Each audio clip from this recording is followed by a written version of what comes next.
नमस्कार, स्वागत है आपका एक बार फिर से P3 positive progressive path classes में। आई होप आप सभी लोग स्वस्थ होंगे। तो चलिए डेली करंट अफेयर्स की क्लास शुरू करते हैं। 17 जनवरी 2025 और आज मनाया गया है सिनेमा लवर्स डे। तो नोट करके लिखिएगा 17 जनवरी 2025 सिनेमा लवर्स डे यानी सिनेमा प्रेमी दिवस। आज की जो इम्पोर्टेंट करंट अफेयर है वो लिखिएगा नंबर 2, अंतरिक्ष में डॉकिंग करने वाला दुनिया का चौथा देश बना है भारत। अंतरिक्ष में डॉकिंग करने वाला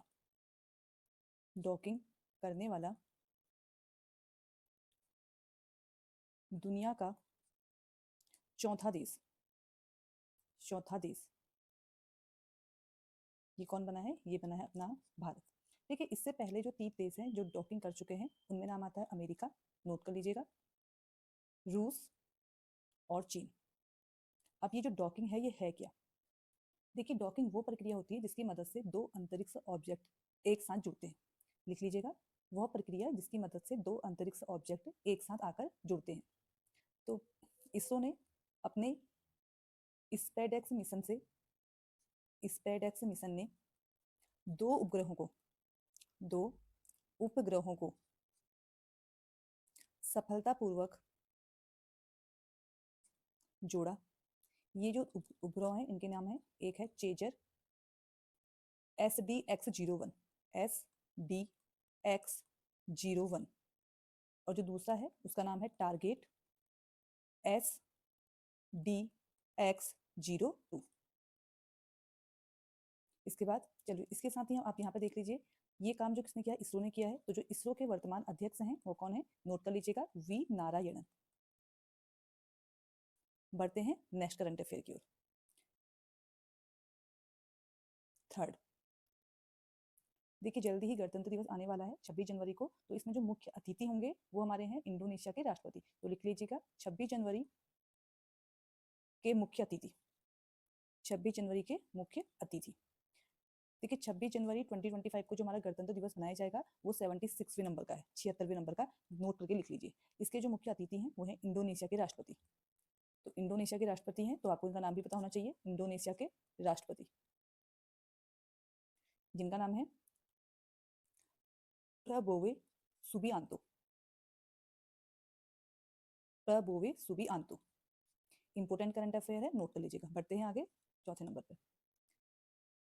देखो, हमारे प्रदेश में तीर्थाटन को बढ़ावा देने के लिए प्रदेश सरकार ने मानसखंड मंदिर माला मिशन योजना स्टार्ट की है, जिसके पहले चरण में 16 जो हमारे पास से पौराणिक मंदिर हैं उन्हें चिन्हित किया गया है। तो लिख लीजिए, तीर्थाटन को बढ़ावा देने के लिए प्रदेश सरकार यानी कि उत्तराखंड की जो राज्य सरकार है, प्रदेश सरकार ने मानसखंड मंदिर माला मिशन के तहत पहले चरण में 16 पौराणिक मंदिरों को चिन्हित किया है। 16 पौराणिक मंदिरों को चिन्हित किया है। चाहे तो आप इनके नाम नोट कर लीजिए। ये जो 16 पौराणिक मंदिर हैं इसमें आप लोग नोट कर लीजिए, इसमें अल्मोड़ा का जागेश्वर धाम, चितईगुलु मंदिर, कसार देवी, ये सब अल्मोड़ा में, ध्यान रखिएगा स्टार्टिंग में मैंने अल्मोड़ा बोला है, नंदा देवी, और साथ में एक है सूर्यदेव मंदिर। पिथौरागढ़ से लिखिएगा पाताल भुवनेश्वर, हाट कालिका, ठीक है। बागेश्वर में लिखना बागनाथ, बैजनाथ। फिर लिखिए चंपावत में पाताल रुद्रेश्वर, माँ पूर्णागिरी, माँ बराही देवी,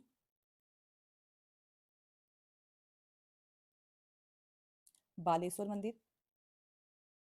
फिर नैनीताल में लिखना नैना देवी, कैंची धाम, और उधमसिंह नगर में लिखना चैती मंदिर। तो ये 16 मंदिर हैं जिन्हें मानसखंड मंदिर माला मिशन के पहले चरण में चिन्हित किया गया है। तो पढ़ते हैं नेक्स्ट करंट अफेयर की ओर। नंबर 5, देखो एक हमारे पास से खेती है या एक फार्मिंग है जिसका नाम है एरोपोनिक। एरोपोनिक हाल ही में पंतनगर विश्वविद्यालय ने इस तकनीकी में सफलता पाई है, तो लिखिएगा एरोपोनिक तकनीकी। ये क्या होती है? ये है बिना मृदा यानी कि बिना मिट्टी के, बिना मृदा व पानी की, बिना मृदा व पानी की खेती, बिना मृदा व पानी की खेती से हवा के माध्यम में, से हवा में पौधों को दिए जाने वाले पोषक तत्व, पौधों को दिए जाने वाले पोषक तत्व, पोषक तत्व यानी कि इसमें जो हमारे पास फसल होगी वो मृदा पानी के मिट्टी के अंदर भी नहीं होती, हवा में होती है, और जो पोषक तत्व होते हैं वो भी किसमें दिए जाते हैं? हवा से ही दिए जाते हैं। चलिए नोट करते हैं आगे। नेक्स्ट करंट अफेयर, भारत दौरे पर आए, भारत दौरे पर आए, अभी हाल में आजकल में भारत दौरे पर कौन आए हैं? सिंगापुर के राष्ट्रपति आए हैं। सिंगापुर के राष्ट्रपति, सिंगापुर के राष्ट्रपति, इनका नाम इंपोर्टेंट हो गया है तो लिखिएगा सिंगापुर के राष्ट्रपति थर्मन सनमुगरत्नम, थर्मन सनमुगरत्नम। इन्होंने पीएम मोदी से मुलाकात की और इन दोनों के बीच सेमीकंडक्टर, डिजिटलीकरण और कौशल कनेक्टिविटी जैसे अहम मुद्दों पर दोनों जो ये सिंगापुर के राष्ट्रपति और जो हमारे प्रधानमंत्री हैं उन दोनों के बीच सहमति मिली हुई है। ठीक है, जो सिंगापुर के राष्ट्रपति हैं ये यहाँ पे इसलिए आए हैं क्योंकि अभी भारत सिंगापुर द्विपक्षीय संबंधों की स्थापना की 60वीं वर्षगांठ है, तो इसलिए सिंगापुर के राष्ट्रपति यहाँ पर आए हुए हैं। इनके 60 साल भारत और सिंगापुर के बीच के जो संबंध हैं उनके 60 साल पूरे हुए हैं, इसलिए सिंगापुर के राष्ट्रपति थर्मन सनमुगरत्नम मुगरत्नम भारत आए हुए हैं। ठीक है, तो इंपोर्टेंट नाम है यहाँ पर किसका? सिंगापुर के राष्ट्रपति, नाम नोट कर लीजिएगा, थर्मन सनमुगरत्नम। पढ़ते हैं नेक्स्ट। देखिए 16 जनवरी यानी कि कल 8वें वेतन आयोग को मंजूरी दे दी गई है। 8वां वेतन आयोग को, वैसे अभी ये इंपोर्टेंट नहीं है, को मंजूरी दे दी गई है क्योंकि अभी ये डिसाइड नहीं हुआ है कि ये कब से लागू होगा, क्योंकि लेकिन हो सकता है कि 2026 से लागू हो जाए। और अब इसके क्या होगा, हमारे पास से एक कमेटी बनेगी जिसके कि अध्यक्ष और उसमें 2 सदस्य होंगे, तो अध्यक्ष का भी नहीं पता है, एक आध दिन में शायद अध्यक्ष का पता चल जाएगा, तो फिर ये करंट अफेयर चाहे तो आप फिर नोट कीजिएगा। ठीक है, लेकिन यहाँ पर 8वां वेतन आयोग है, तो उससे जस्ट पहले अभी तक हमारे पास कितने वेतन आयोग आ चुके हैं? 7 वेतन आयोग आ चुके हैं। तो आप जल्दी से सभी के जितने भी वेतन आयोग हैं उनका टाइम पीरियड और साथ में उनके अध्यक्ष को नोट कर लीजिए। देखिए जो प्रथम वेतन आयोग है, प्रथम वेतन आयोग, इसका जो टाइम पीरियड है वो है मई 1946 से मई 1947। इनके अध्यक्ष का नाम है श्रीनिवास वरदाचारी, श्रीनिवास वरदाचारी, वरदाचार्य। देखिए जो हमारा पहला वेतन आयोग था, इसका जो मेन उद्देश्य था वो था जीवन यापन के लिए वेतन सिद्धांतों को पेश किया गया था, और यहाँ पर जो न्यूनतम वेतन था वो 50 रुपये प्रति माह था और अधिकतम था 2000 रुपये प्रति माह। दूसरा वेतन आयोग लिखिएगा, दूसरा वेतन आयोग ये है अगस्त 1957 से अगस्त 1959। इसके जो अध्यक्ष थे वो थे जगन्नाथ दास,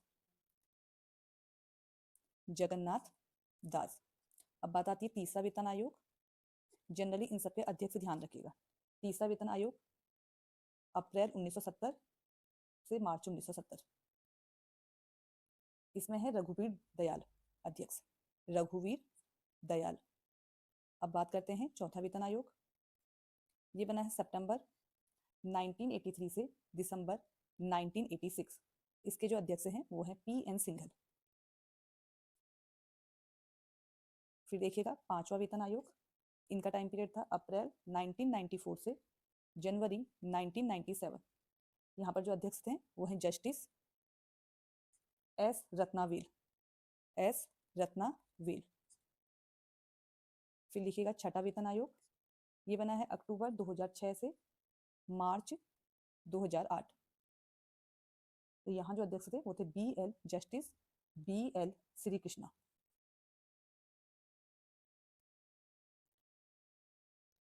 छठे वेतन आयोग में ग्रेड पे की अवधारणा पेश की गई थी।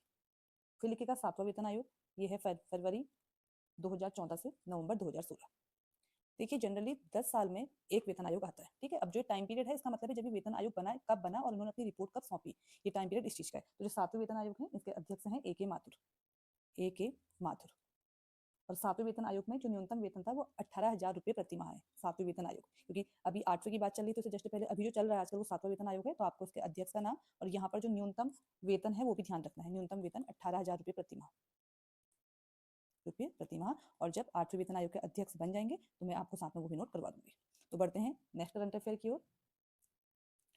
देखो एक यहाँ पर एक इंडेक्स है QS world future skill index, QS world future skill index, skills index 2025। देखिए जनरली हमारे पास से युवा अपने कौशल और प्रतिभा के बल पर दुनिया पर जो अपनी पहचान बना रहे हैं उस पर ये इंडेक्स जारी की जाती है। इसमें पहले स्थान में है अमेरिका 100 अंकों के साथ, और दूसरे स्थान में है अपना भारत जिसका स्कोर है 99.1। और वैसे जनरली आप थर्ड नंबर में भी याद रख लीजिए, थर्ड में है मैक्सिको और इसका स्कोर वैसे जरूरी नहीं है बट 98 समथिंग है, ध्यान रखिएगा। पहले में अमेरिका, दूसरे में इंडिया, और दोनों के स्कोर ध्यान रख लीजिए। तो बढ़ते हैं नेक्स्ट करंट अफेयर। देखिए हाल ही में ऑस्ट्रेलिया ने, मतलब ऑस्ट्रेलिया पहला ऐसा देश बना है जिसने राष्ट्रीय ऑटिज्म रणनीति शुरू की है। ऑटिज्म एक तरीके का क्या होता है, डिसेबिलिटी होता है। तो लिखिएगा ऑस्ट्रेलिया ने 42.3 मिलियन डॉलर के साथ पहली राष्ट्रीय ऑटिज्म रणनीति शुरू की। बढ़ते हैं नाइन्थ करंट अफेयर की ओर। देखो नव भारत साक्षरता कार्यक्रम जिसका नाम है उल्लास, आप लिख लीजिएगा नव भारत साक्षरता कार्यक्रम उल्लास। इसके तहत कौन सा केंद्र शासित प्रदेश पहली पूर्ण साक्षर प्रशासनिक इकाई बना है? कौन सा केंद्र शासित प्रदेश पहली पूर्ण साक्षर प्रशासनिक इकाई बना है? तो वो है लद्दाख। नोट कीजिएगा नव भारत साक्षरता कार्यक्रम उल्लास के तहत कौन सा केंद्र शासित प्रदेश पहली पूर्ण साक्षर प्रशासनिक इकाई बना, वो है लद्दाख। ठीक है, तो यहाँ पे बात आई है लद्दाख की, तो ध्यान रखिएगा लद्दाख की राजधानी कहाँ है? लेह है। और यहाँ के जो लेफ्टिनेंट गवर्नर हैं अभी वो हैं BD मिश्रा, साथ में ये भी नोट कर लीजिएगा। और एक नोट करके और लिख लीजिएगा 2025 के जो खेलो इंडिया विंटर गेम होंगे उसकी मेजबानी भी कौन करने वाला है? लद्दाख करने वाला है। तो लिख लीजिएगा 2025 में खेलो इंडिया विंटर गेम की मेजबानी लद्दाख करेगा। और आज की लास्ट करंट अफेयर है इजराइल और हमास के बीच, डेली आप लोग न्यूज़पेपर में देखते होंगे, इजराइल और हमास के बीच गाजा में युद्ध विराम पर